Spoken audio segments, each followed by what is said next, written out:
തുടർച്ചയായ 6ാം ദിനവും ഇറാനിൽ ആക്രമണം നടത്തിയ അമേരിക്ക ബന്ദർ അബ്ബാസ് നഗരത്തിലെ പവർ പ്ലാന്റുകളും റെയിൽവേ സ്റ്റേഷനുകളും പാലങ്ങളും തകർത്തു. 7 പേർ കൊല്ലപ്പെട്ടു. ബഹ്റൈനിലും കുവൈറ്റിലും പ്രത്യാക്രമണം നടത്തി ഇറാൻ.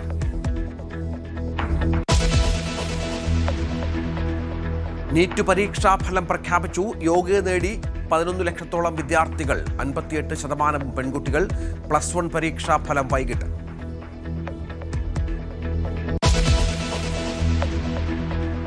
ലീഗ് മന്ത്രിമാരുടെ യോഗം ഇന്ന് പാണക്കാട്ട്. PM ശ്രീ അടക്കമുള്ള വിഷയങ്ങൾ ചർച്ച ചെയ്യും. പേഴ്സണൽ സ്റ്റാഫ് നിയമന വിവാദങ്ങളും പരിഗണിക്കാൻ സാധ്യത.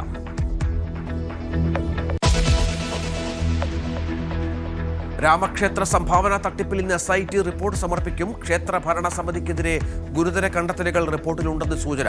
ജൂലൈ 15-ന് SITക്ക് അനുവദിച്ച സമയം പൂർത്തിയായി.